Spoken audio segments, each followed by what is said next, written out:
주일 우리는 효도라는 제목으로 부모님을 향한 공경의 마음과 참된 경건에 대한 말씀을 들었습니다. 아마도 지난주일 한국교회 많은 강단에서는 부모님을 기쁘시게 해야 합니다. 부모님께 감사해야 됩니다. 부모님을 존중하십시오. 이런 말씀들이 선포되었을 것입니다. 부모는 나라는 존재의 이유이기 때문에 유교 문화권에서는 효도가 당연한 것처럼 여겨져 왔습니다. 그러나 최근 한국 사회는 존속 범죄 건수가 급격하게 늘고 있습니다. 제가 설교를 준비하면서 알게 된 사실은 한국의 존속 사례가 미국의 7배에 달한다는 사실이었습니다. 너무나 충격적이었어요. 사역의 현장에서도 내 부모를 공경하라, 이 말씀에 직면하는 것이 너무 힘듭니다. 너무 어렵습니다. 이렇게 말하는 분들을 자주 만나게 됩니다. 부모 공경하라는 말씀이 불편하고 상처가 된다는 것입니다. 부모의 삶이 전혀 존경스럽지 않고 여전히 혼란스럽고 그런 부모에게 지속적으로 상처를 받고 있고 씻을 수 없는 배신을 경험한 사람이라면 내 부모를 공경하라는 이 말씀이 전혀 은혜롭지 않게 들려질 것입니다. 그럼에도 불구하고 가정과 부모의 권위가 무너지고 있는 우리 세대에 내 부모를 공경하라는 이 하나님의 말씀은 어떤 의미와 가치를 가지고 있을까요? 오늘날 내가 너를 낳았으니 부모를 공경하는 것은 당연하다, 이렇게 주장한다면 이기적인 부모라는 비판을 피할 수가 없을 것입니다. 그럼에도 불구하고 우리가 기억해야 될 것 첫 번째는 부모는 하나님께서 내 위에 세우신 권위라는 사실입니다. 하이델베르크 유리문답 104문 질문을 한번 띄워주시겠습니까?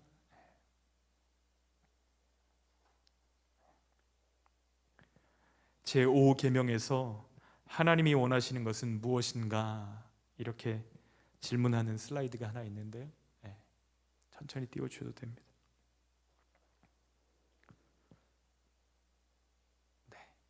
제가 질문을 읽겠습니다. 여러분이 한번 답을 읽어주십시오. 제5계명에서 하나님께서 원하시는 것은 무엇입니까?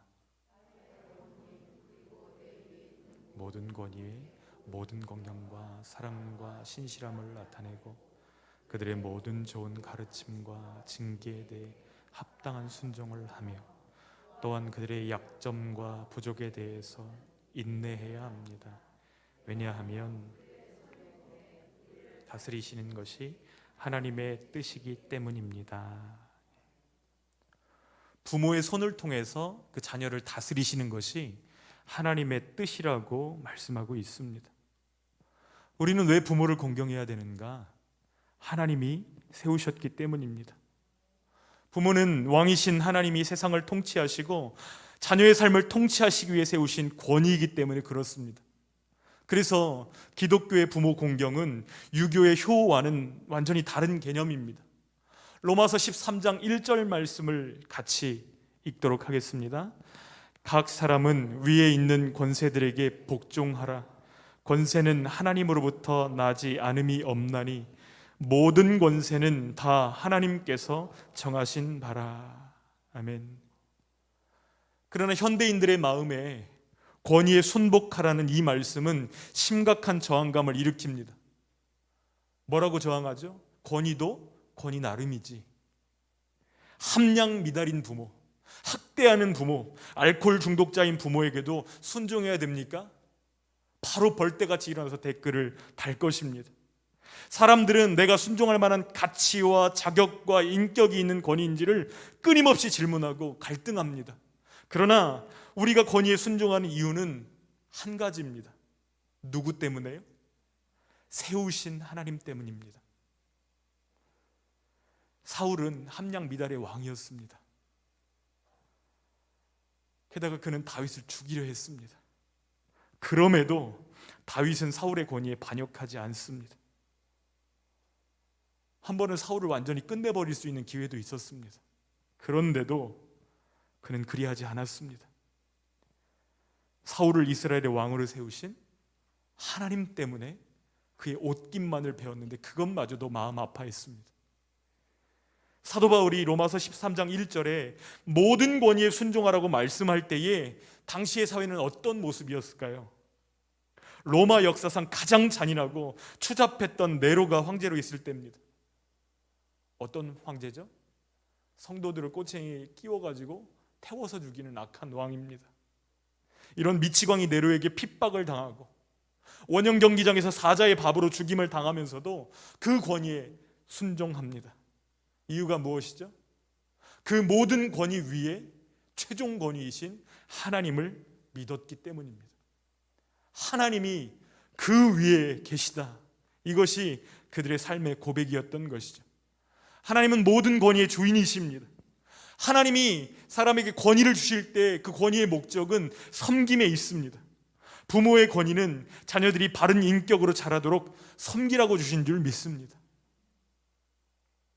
부모의 권위는 하나님 권위의 연장이기 때문에 공경하라 이렇게 말씀하시는데요, 이 공경하라라는 단어는 히브리어로 가베드입니다. 가베드.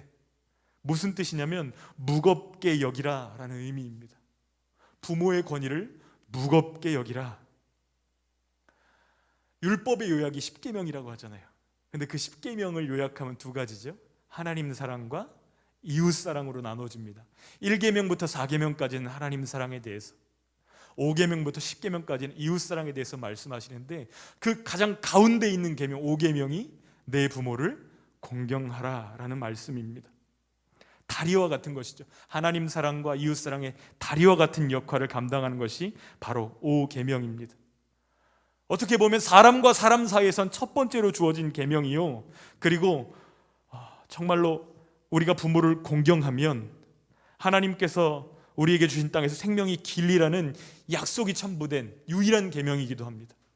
다른 10계명들에는 약속이 없어요. 그런데 이 유독 부모 공경 계명에만 축복의 약속이 들어있는 것입니다.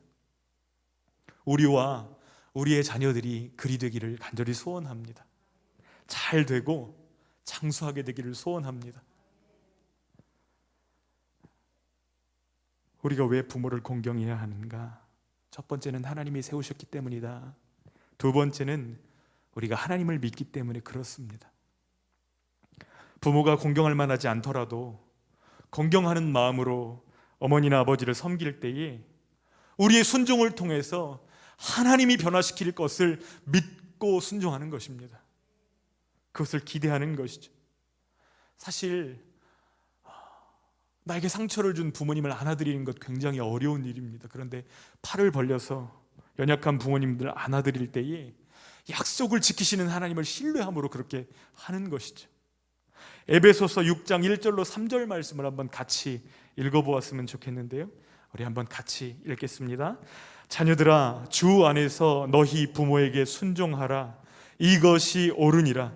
내 아버지와 어머니를 공경하라. 이것은 약속이 있는 첫 계명이니 이로써 내가 잘되고 땅에서 장수하리라. 아멘. 아멘. 분명한 것은 우리의 믿음과 소망과 사랑을 우리 부모가 아닌 하나님께 두어야 된다는 사실입니다. 우리에게 아픈 상처를 준 부모들이 뉘우치지 않을 수 있습니다. 전혀 변화되지 않을 수도 있습니다. 이해되지 않는 그 삶의 모습을 바꾸지 않고 유지할 수도 있습니다. 악한 방식을 지속할 수 있습니다. 그러나 그 어떤 이유에도 불구하고 하나님께서 우리에게 명령을 주실 때는 너희들 한번 곤란해봐라 이런 마음으로 주신 것이 하나도 없고 우리의 유익을 위해서 주셨다는 사실을 믿음으로 순종하는 것입니다. 하나님은 나에게 가장 좋은 것을 주신다. 이것을 믿음으로 순종하는 저희들 되기를 원합니다. 내 부모를, 내 아버지와 어머니를 공경하라는 이 명령을, 그 명령에 순종하는 삶을 중단하지 않으시기를 축복합니다. 로마서 3장 10절의 렌즈를 통해서 사람들을 볼 필요가 있습니다. 한번 로마서 3장 10절 말씀을 같이 읽겠습니다. 시작. 기록된 바 의인은 없나니 하나도 없으며. 세상에 의인은 하나도 없습니다. 완전한 사람 하나도 없습니다. 말씀의 렌즈를 통해서 볼 때에 세상에 완벽한 부모 있을까요? 없다고 말씀하십니다. 부모들도 그것을 잘 알고 있습니다. 그래서 부모는 자식의 거울이다, 이런 말들을 참 무겁고 부담스럽게 느낍니다. 머지않은 미래에 부모의 손에 있는 것이 자녀의 손에 들려질 것이고, 부모가 보고 있는 것을 자녀들이 보게 될 것이고, 그리고 부모의 모습과 기도가 자녀의 삶에 재현될 것입니다. 외모도 담고요, 성품도 담고요, 목소리도 담고요, 가치관도 닮아요. 저는 요즘에 제 아들을 보면서 깜짝깜짝 놀랍니다. 어디 가서 아들이라고 설명 안 해도 단번에 알아보겠다. 그런데 심지어 약점까지도 담더라고요. 그래서 우리의 자녀들을 위해 하나님의 은혜를 구해야 될 줄 믿습니다. 제가 읽었던 책 중에 가장 아픈 책 중에 하나가 있는데, 제목은 목사의 딸이라는 책이었습니다. 우리나라 신학계의 대학자로 존경받는 목사님, 장로교단에는 기둥과 같은 목사님의 딸이 쓴 책인데요, 그 목사와 딸이라는 책의 부제가 이렇습니다. 하나님의 종이라는 이름 뒤에 감춰진 슬픈 가족사. 그 책을 읽는데 너무 마음이 아픈 거예요. 그 책이 저의 기도가 되었습니다. 유교적인 권위주의, 왜곡된 율법주의, 자녀의 삶에 씻을 수 없는 상처였던 그 아버지의 신앙적인 오류들, 고스란히 그 딸의 고백을 통해서 책이 되어 나왔습니다. 밖에서는 굉장히 존경받는 어른인데 집 안에서는 다른 모습의 아빠의 모습을 여과 없이 기록한 것입니다. 그런데 우리가 기억해야 될 것은 그 부모의 모습을 통해서 하나님을 알아가게 된다는 것입니다. 마치 창문처럼 그 부모의 사랑과 부모의 모습과 부모의 믿음과 순종을 통해서 자녀들이 하나님을 알아가게 된다는 사실입니다. 제가 대학원 다닐 때 설교학 시간에 설교학 교수님이 그런 강의를 하시더라고요. 여러분, 설교할 때 기도 많이 하셔야 됩니다. 왜냐하면 여러분 머리에서 나온 설교는 성도들의 머리까지 들어갈 거예요. 여러분의 가슴에서 나온 설교는 성도들의 가슴까지 들어갈 것입니다. 그러나 여러분의 삶으로 살아냈던 그 설교는 성도들의 삶을 뒤바꿀 것입니다. 그러니 기도 많이 하셔야 됩니다. 이렇게 가르치셨던 선생님의 가르침이 기억납니다. 말로 가르치는 부모는 하나님에 대해서 지식은 줄 수 있어도 하나님을 인격적으로 만나게 할 수는 없습니다. 하나님에 관한 지식을 삶으로 살아내는 부모, 그 옆에서 자라는 자녀들은 예수님을 인격적으로 받아들이게 될 가능성이 매우 높습니다. 부모가 하나님을 향해서 뜨거운 사랑을 가지고 있다면 자녀도 하나님을 사랑해야 되겠다는 열망을 가지게 됩니다. 요즘에는 갓난아기들도 스마트폰을 잘 하더라고요. 잠금도 대번에 풀어버립니다. 어떻게 그렇게 할 수 있죠? 부모가 스마트폰과 함께 보내는 것을 계속 보기 때문에 그 어린 아이들이 그것을 잘 다룹니다. 그래서 새로운 학명이 나왔다죠. 포노사피엔스라고요. 우리 하나님을 신뢰하는 믿음의 부모가 되어지기를 소원하고, 그 믿음이 우리를 통해서 우리의 다음 세대로 전달되기를 간절히 소원합니다. 우리는 왜 부모를 공경해야 합니까? 세 번째 이유는 하나님이 우리를 사랑하시기 때문에 그렇습니다. 하나님의 사랑 때문에 우리는 부모를 공경해야만 합니다. 일전에 황수관 박사님, 지금 돌아가신 황수관 박사님의 신바람 건강법 강의를 듣는데 그런 이야기를 하셨던 기억이 나요. 어떤 이야기냐면, 아버지가 한 83세쯤 돼서 치매 치료를 받고 계시는데 창밖을 바라보면서 새가 한 마리 날아오는데 까치를 보면서 묻는 거예요. 아들아, 이 새가 뭐냐? 그러니까 50대의 아들이었던 황 박사님이 까치예요 아버지, 고분고분히 대답했어요. 잠시 지난 뒤에 아들아, 이 새가 뭐라고? 까치라고 말씀드렸잖아요 아버지. 잠시 뒤에 뒤돌아서는데 이 새가 무슨 새라고? 또 물어보니까 아들이 화가 나는 거예요. 아버지, 까치라고 몇 번을 말씀드려야 돼요. 그랬더니 어머니가 하시는 말씀이, 아버지는 네가 어렸을 때 네가 까치를 100번도 넘게 더 물어봤어도 100번 다 대답해 주셨다. 그래서 네가 까치라는 말을 배운 거야.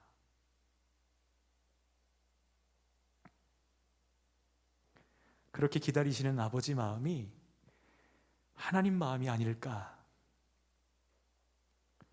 우리를 통해서 하나님은 우리의 부모님들도 돌아오기를 기다리고 계시는 줄 믿습니다. 우리가 하나님의 마음을 알게 되기를 원합니다. 누가복음 15장에는 기다리시는 하나님 아버지의 마음이 잘 녹아져 있습니다. 팀 켈러 목사님은 탕자의 비유를 탕자의 비유라고 부르지 않고 탕부 하나님의 비유라고 바꿔서 부르시더라고요. 이 탕부라는 단어가 프로디걸이라는 단어를 쓰고 있는데, 이 프로디걸이라는 단어는 무모할 정도로 헤프게 베푸는, 남김없이 다 써버리는 이라는 뜻을 가지고 있더라고요. 탕부 하나님. 이 비유의 포인트는 집 나간 아들이 아니라 기다리시는 아버지라는 거예요. 기다리시는 하나님이 포인트라는 것인데, 두 아들 다 잃어버린 아들들이라는 것입니다. 한 아들은 살아계신 아버지에게 유산을 받아서 나갔다는 거예요. 이런 불효자가 어디 있습니까? 아버지가 살아계신데 유산을 청구해서 나가요. 죽은 아버지 취급한 거죠.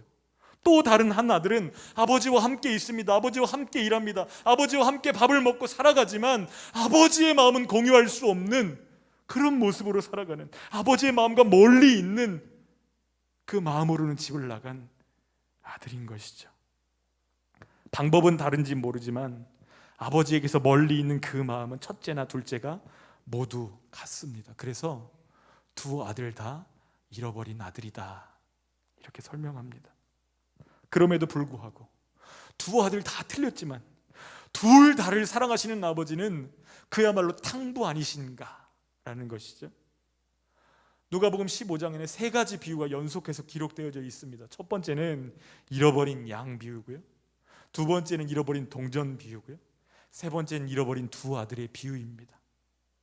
이 세 가지 비유가 공통적으로 드러내 보여주는 것이 있습니다. 무엇이죠? 하나님은 잃어버린 자를 애타게 찾으신다는 것입니다. 신앙생활에 있어서, 우리 순종에 있어서 두려움과 이기심이 우리의 순종의 동기가 된다면 우리는 기쁨을 잃어버리게 될 것입니다.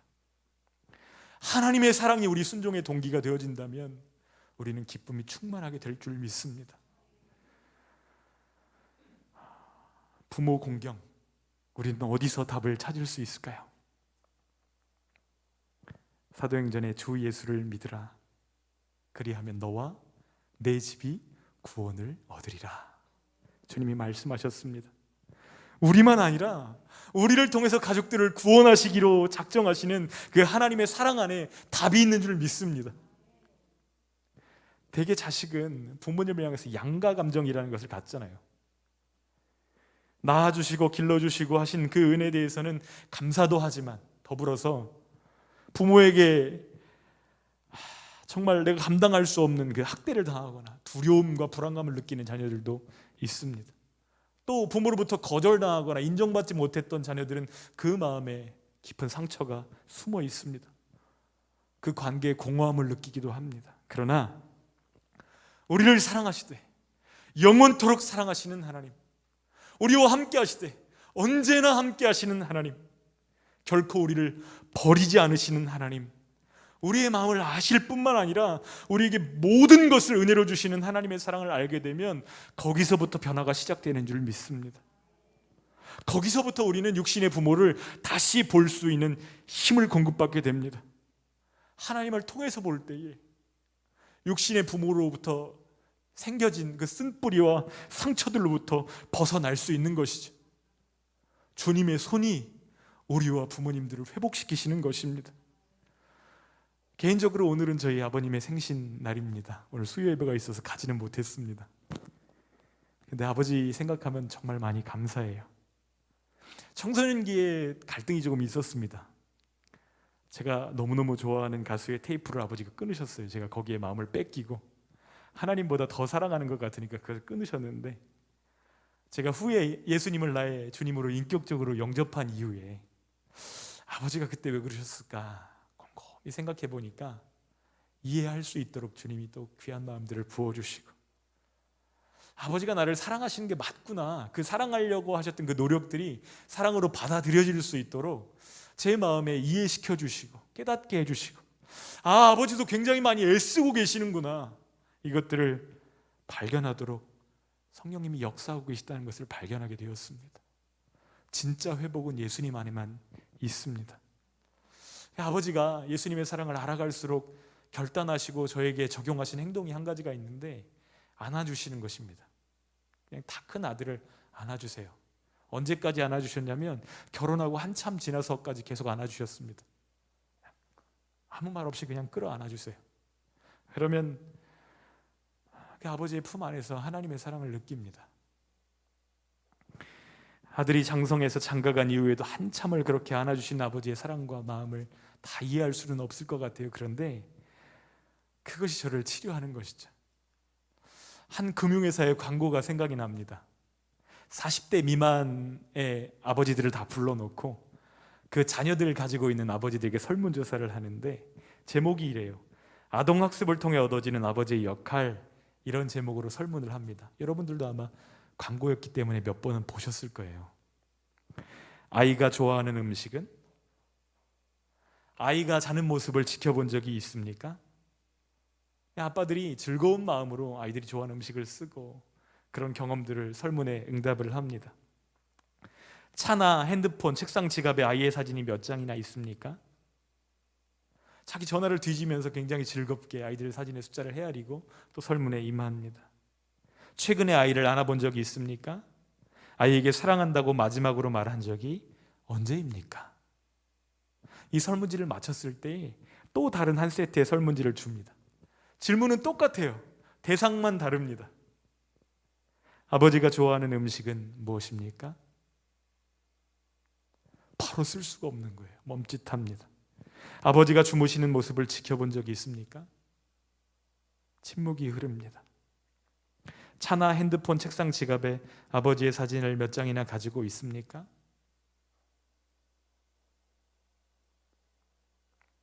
최근에 아버지를 안아본 적이 있습니까?